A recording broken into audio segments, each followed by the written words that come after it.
River City Ransom is a beloved beat-em-up that most, if not all, fans of the genre have heard of. If you haven't heard of it, then here's a quick rundown. Ricky and Kunio fight their way across River City in order to save Ricky's girlfriend who has been kidnapped. Though all of the names and some of the game's designs were changed for a Western release, its great music and fun combat mechanics were endearing and stood the test of time. So when WayForward announced that the sequel, River City Girls, was in development, I lost my mind and cannot wait to get my hands on it. Let's find out if River City Girls is a great return to the chaotic city, or if it falls prey to the harsh reality once the nostalgia goggles are taken off. What is happening? Mattmade here, bringing you my review of River City Girls on Nintendo Switch. River City Girls was developed by WayForward and Arc System Works. Arc being one of the top, if not the top, fighting game studios. As such, you can't approach this with the standard beat 'em up mentality. Doubly so since this is a River City game and you can go anywhere pretty much anytime. Much like River City Ransom, River City Girls starts off with a kidnapping. Only instead of being the girls who are taken, the game flips the script and it's Kunio and Ricky. Kyoko gets a text showing the boys being thrown into the back of a van and taken away.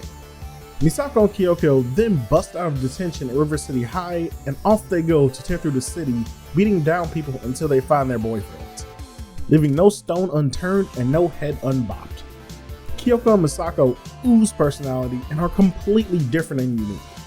Misako is all dark and angry, opting to punch first and ask questions never, while Kyoko is lighter and more aloof. She jokes around and dresses colorfully. Their friendship really feels like an opposite attract kind of situation. On top of that, they aren't just different in their looks and personalities. Their fighting style is also completely different. Kyoko is a joker and pretty much a meme lord.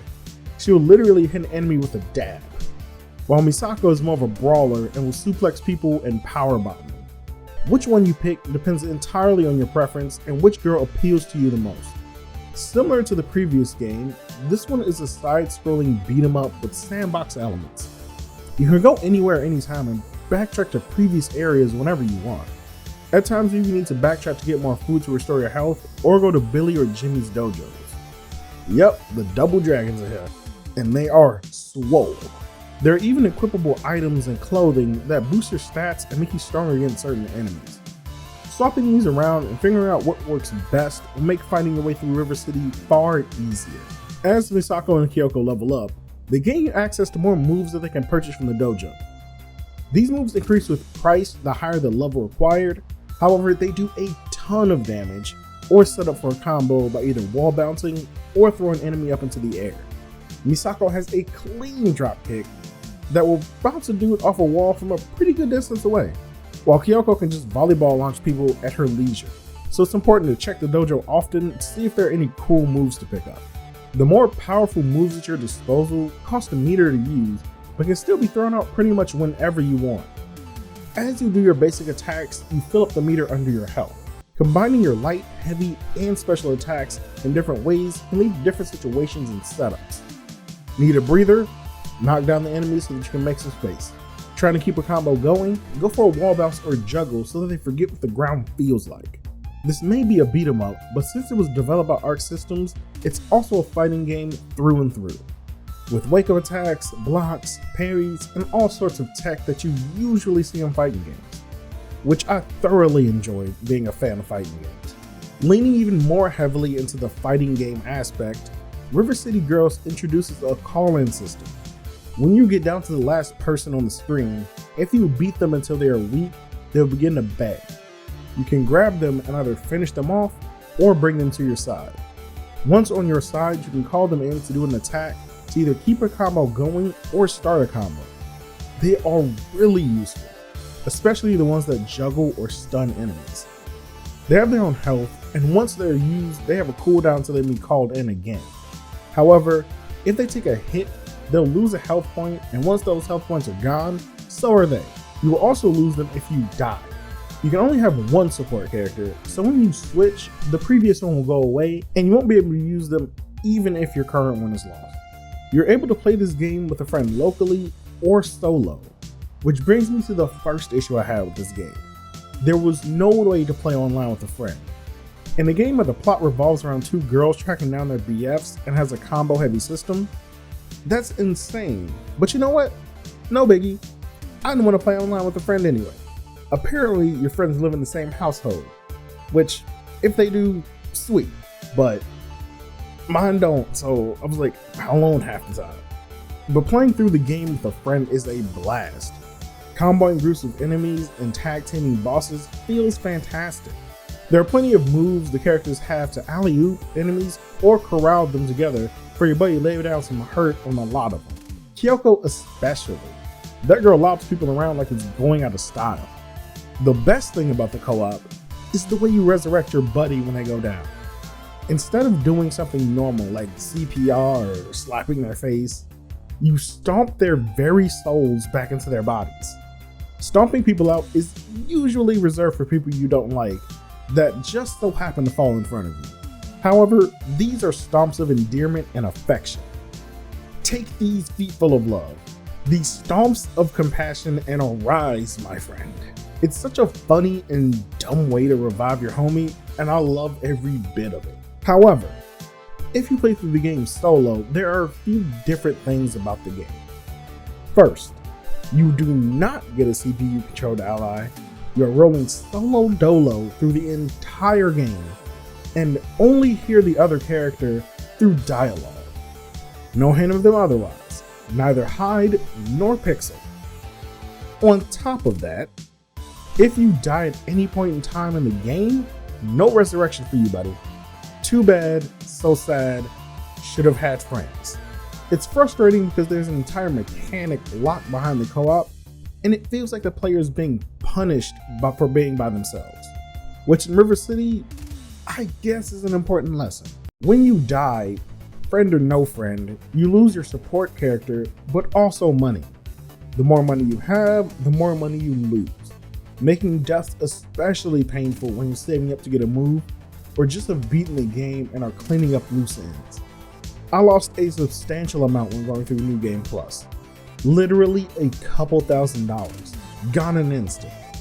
They could have at least given those who run the game solo a CPU ally that'll try to revive you, or at least one free revive per section. Playing solo can be pretty rough. Now, the cast of characters in River City are quirky and interesting. They have their own motives and are fairly fleshed out even while you're punching them in the face. You get an entire backstory from the second boss that you didn't ask for and that Misako keeps trying to stop so they can hurry up and get a move on. While another boss, you get a glimpse of what they were doing in the beginning of the game. However, you don't actually fight them until far later. The way things are set up just builds the world naturally and gives you a great idea of just how messed up River City is, and has you constantly asking just why people live there. Like, why live in this crappy city that's riddled with violence? Sort of like how you ask why people live in Gotham. I half expected Batman to come out and fight the girls at a couple of points.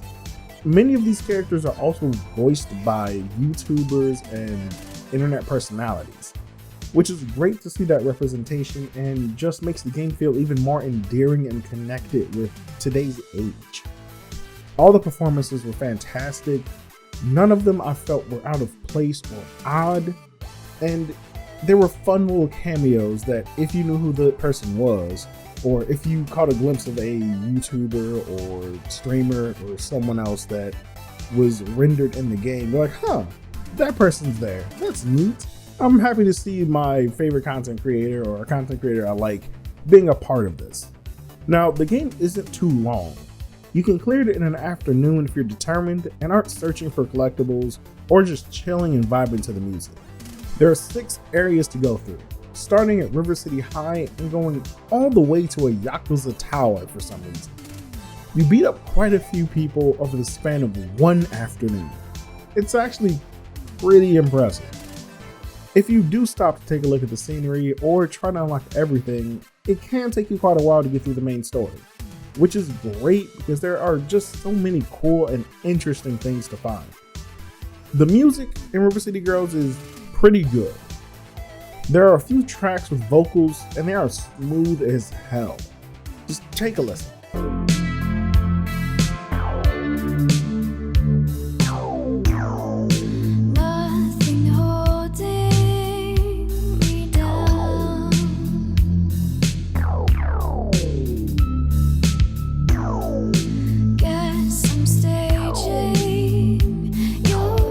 Wouldn't you want to whoop some people to this chill melody? Though I will admit there are some areas where the music just doesn't fit. Take the beach area for instance. This area has one of the vocal tracks, and it's just odd that it's there. It feels a bit out of place. It's not immensely jarring or anything, however, just going from one screen to that screen, it's just a bit odd that it's there. But overall, the soundtrack works well. The game is also visually stunning. Now, I know most people feel like pixel art games are not visually groundbreaking, but there is something so nostalgic, so endearing about a well-done pixel art game. River City Girls fits that to a T. Everything pops and stands out, especially all of the characters and enemies. They have bright colors and animate fantastically. Not only that, but the backgrounds have all sorts of signage and cameos.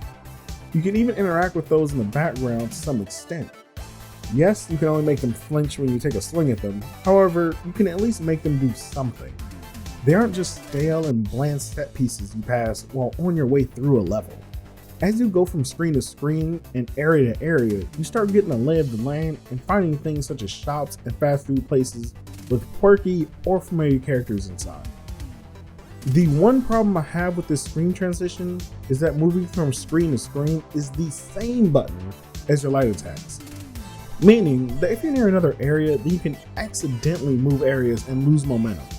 Also, if you have a buddy that you're trying to revive, leaving that screen will instantly cause them to die and lose some of their money, which is downright painful late game. There is so much about this game that I could talk about, but it would be best if you experience the game for yourself. It takes the beat 'em up genre and deepens the sometimes stagnant and brain-dead gameplay that some beat 'em ups suffer from. It may look simple at first, but as you play and become more familiar with the controls, it becomes apparent that this game is treated with love and care by the devs. Its story, visuals, mechanics, and soundtrack come together to make a fun and lighthearted game. This is definitely a game you need to experience if you're a fan of either River City Ransom or beat 'em ups. Its presentation is top notch, and while it does suffer from a few hiccups and stumbles, in the end, the journey is definitely an enjoyable one. You will for certain learn one thing through this experience. River City is full of some crazy people. But what do you think? Have you played River City Girls? Do you enjoy River City Ransom? Let me know in the comment section down below. And don't forget, if you're a fan of gaming, consider striking that subscribe button and hitting the bell. This is Mattmade, and I'll see you in the next video.